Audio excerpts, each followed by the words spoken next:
Man, I'm gonna keep it real with y'all, bro. I think we all need to just go on strike for the NBA, bro.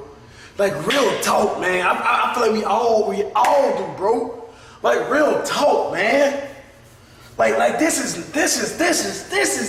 just fuck, man.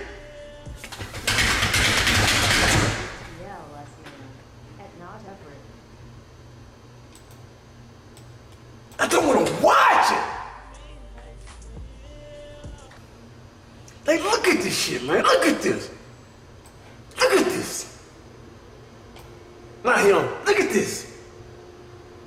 Bada boom, bada bing, bing, bada. Oh my God, man. Dude, you're not great, man. You're not. Like, you play back. You're supposed to compete. You're not competing.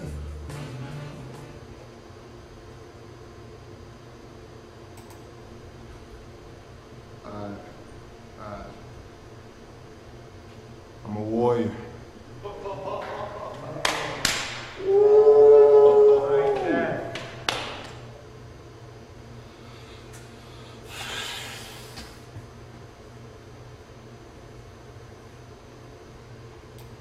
What's the point exactly, man?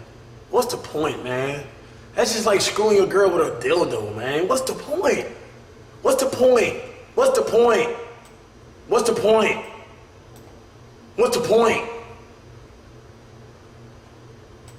Damn, man. I'm never gonna raise my son to be like that. I'll be disappointed in my son. I spit in my son's face. Say, I'm disappointed in you. You listen. You are a disgrace to our bloodline. We compete right here. I'm still gonna play 2K19 now. I ain't mad, but I'm not going to nobody's house. And if you pick Golden State Warriors, bro, no one playing you. I tell you right now, bro. Everybody going to get. If you pick Golden State Warriors team next year on 2K19, I will be going to get an all-star team. I have to compete. That's the only way I can compete. I'm sorry. It's facts. I cannot compete. I cannot compete. If you pick the Golden State Warrior team, I'm going to pick an all-star team. I have to. I'm picking. I have to.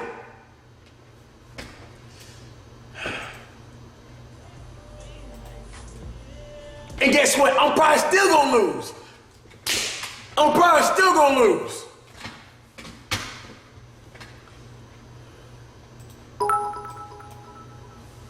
Bro, 2K19 is going, Golden State Warriors is going to have how many 90 overalls, bro? Bro, they're going to be breaking records for how many points you can be scored in a quarter, bro. This is a hot...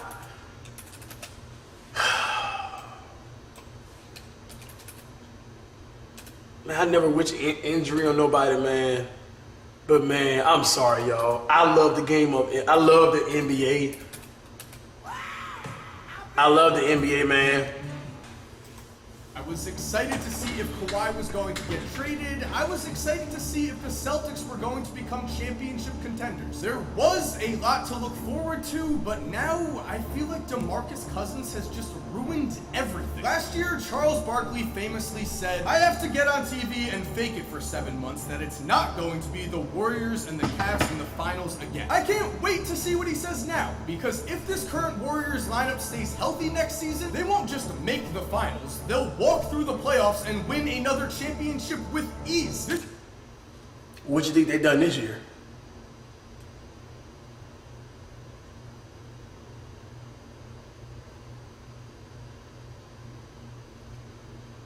Starting lineup looks like something my 11-year-old self would have made in NBA Live 2002. You know, when I was at the age where I just took all the best players and dominated everyone because for some reason that was fun to me. Now, that would bore me to death. And as an NBA fan watching Golden State next season, I have to say, I get that Boogie is his own man, that he can make his own choices, that he could whatever. I'm just honestly not that excited for next season anymore. Before we go deeper though, before we get into exactly why I'm not excited, I do want to say if you're new to this channel, make sure to subscribe for NBA basketball content all summer. Whenever there's a trade or signing like this, I'm making a video on it, so subscribe so you don't miss it. As for DeMarcus Cousins and the Warriors, let's get into this. I used to feel bad for DeMarcus Cousins. I used to say free Boogie. I used to think that DeMarcus was the victim of a very unfortunate situation, that he was one of the most talented players in the league, but was just cursed because he played for the Sacramento Kings. Again, Facts. I did used to too. feel bad for him, but now I feel bad for Anthony Davis. Because if we rewind back to Kevin Durant's decision to play for the Warriors, you might remember me and a bunch of people saying that this was such a cop-out decision because the Thunder were talented enough to Man, Boogie, fuck this, bro.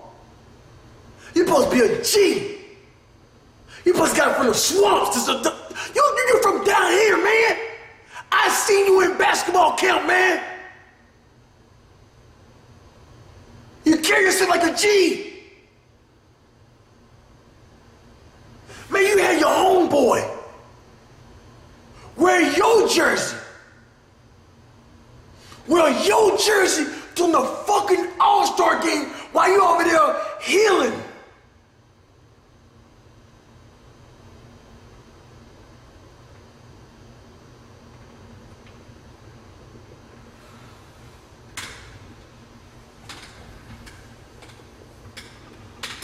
That's pussy, bro. be up 3-1 on the Warriors in the playoffs. And that's really what bugs me most when it comes to these decisions. If you're on a roster that has real talent and you choose to go to a team that is so loaded that they won 73 games, you are a If you choose to leave a team that has the best big man in the league and arguably the second best player in the NBA to go to a team that just swept the NBA Finals, you are a If you leave a star player that wore your jersey during the All-Star game as a symbol that he had your back to go to a team that everyone was already saying was one of the best the NBA has ever seen, you are, do I even have to say it again, a massive especially when that star player you're leaving, Anthony Davis, has done everything right since you were injured. Because after DeMarcus's injury, as we all know, AD absolutely torched the league and led the Pelicans to the 6th seed in the West. He then... You know it's serious when you got somebody like him saying you a bitch. It's serious. Look at the look of this dude's eyes, bro. It's dead ass, bro. And I feel it. I feel it every time he say I feel it. It's serious. Shout out to Mike Zimmer. I never seen Mike cuss in a video. It's serious when Mike do it.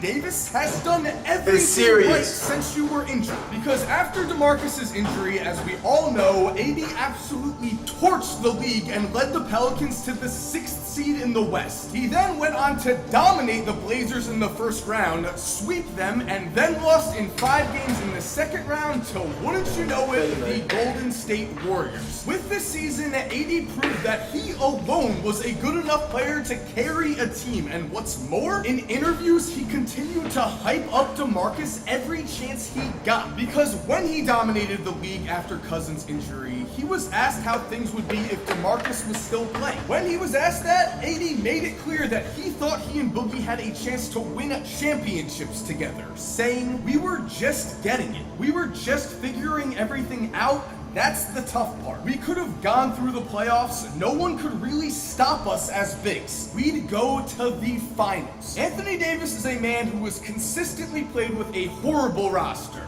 Night in and night out, he's tried to drag his overmatched teammates to wins. He is, without a doubt, one of the best basketball players in the world. He has been for the last few years, but he's only made the playoffs 2 times because of the players around him. Has he complained? No. Has he demanded a trade?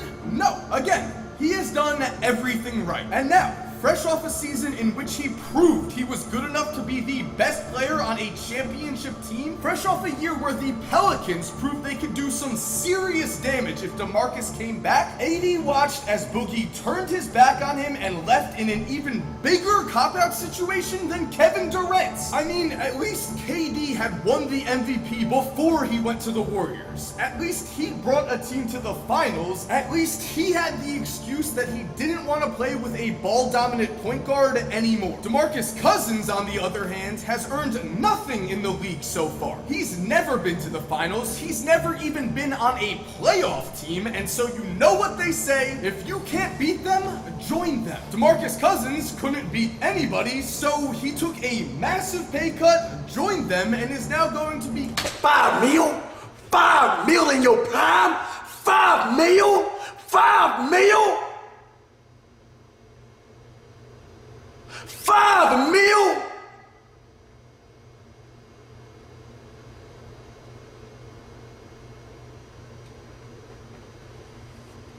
carried to a championship. I will never respect this man again. I'm not sure how anyone can, because this is probably the single most decision in all of sports. If Mike Wazilla is cursing in this video, it's fucking real, ladies and gentlemen. It's real.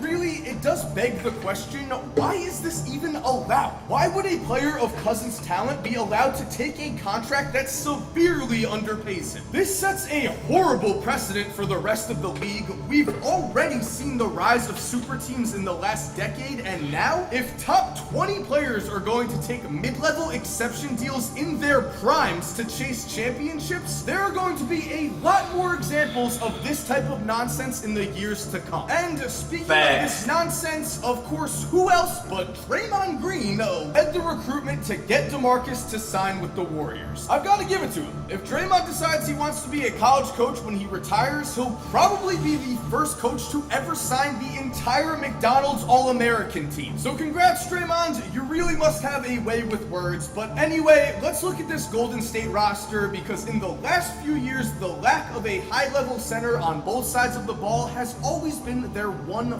flaw. I mean, if you can even call it that, because we've seen Durant step up as a rim protector, we've seen Draymond become one of the best defensive players in the league, but still, Golden State has not had a real center who they could dump the ball down low to on offense and can match up with elite NBA big men on defense. Now, they have exactly that. And the worst part is, DeMarcus Cousins isn't just a good big man or even an all-star level talent. He's the best big man in the fucking league.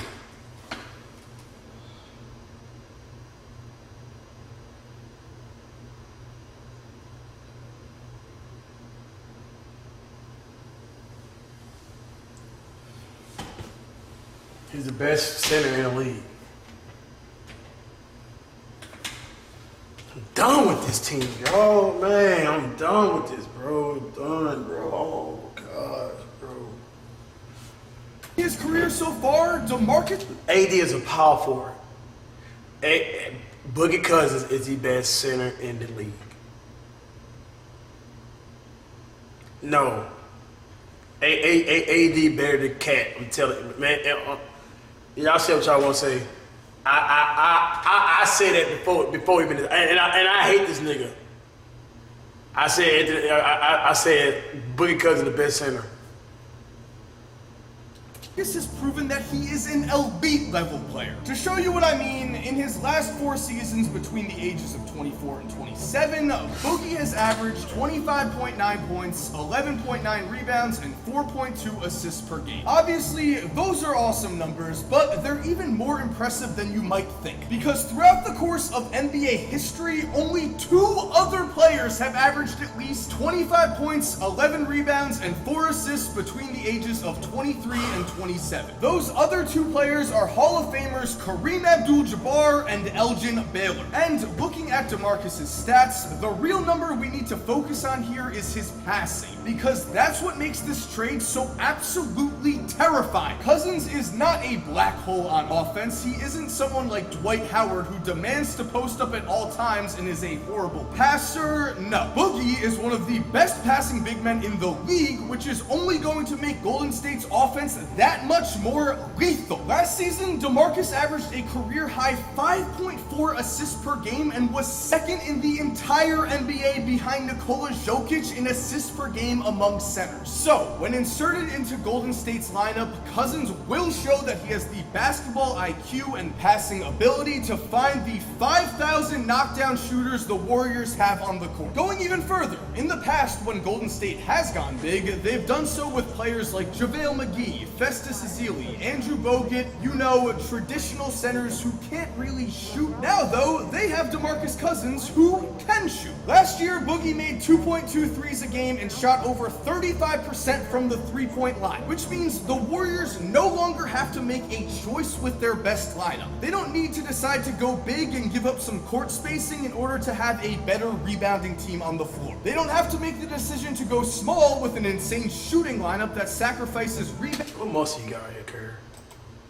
From the three-point line, which means the Warriors no longer have to make a find the 5,000 knockdown shooters the Warriors have on the court. Going even further, in the past when Golden State has gone big, they've done so with players like JaVale McGee, Festus Ezeli, Andrew Bogut, traditional centers who can't really shoot. Now though, they have DeMarcus Cousins who can shoot. Last year, Boogie made 2.2 threes a game and shot over 35% from the three-point line, which means the Warriors no longer have to make a choice with their best lineup. They don't need to decide to go big and give up some court spacing in order to have a better rebounding team on the floor. They don't have to make the decision.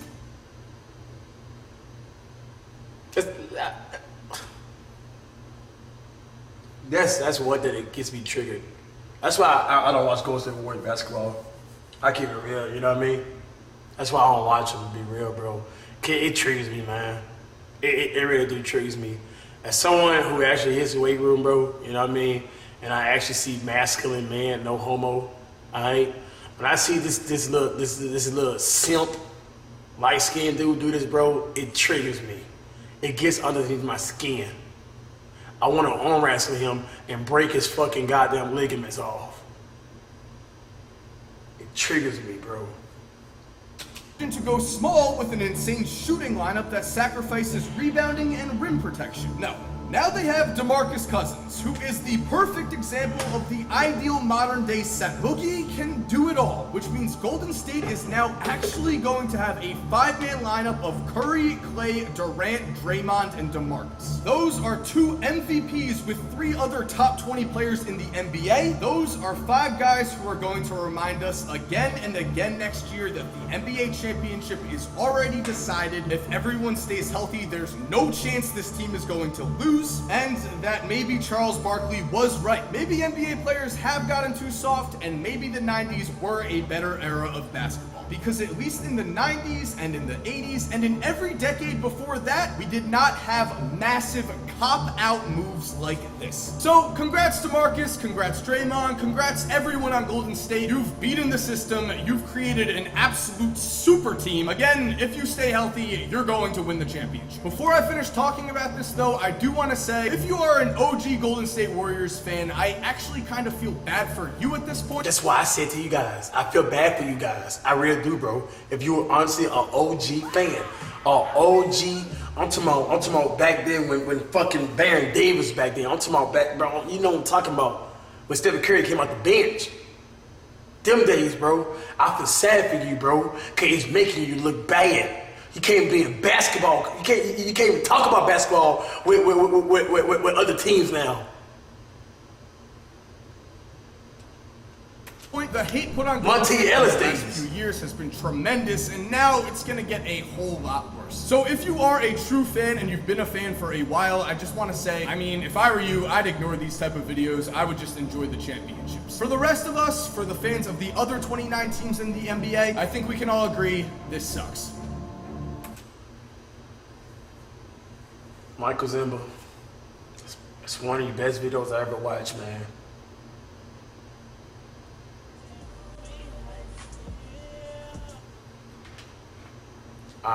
It really is, man. You didn't have no SeatGeek advertisement. You didn't have no ads in your video. You was mad. You was angry. And I felt it. I never seen you ever your entire life say any curse words. Salute, bro.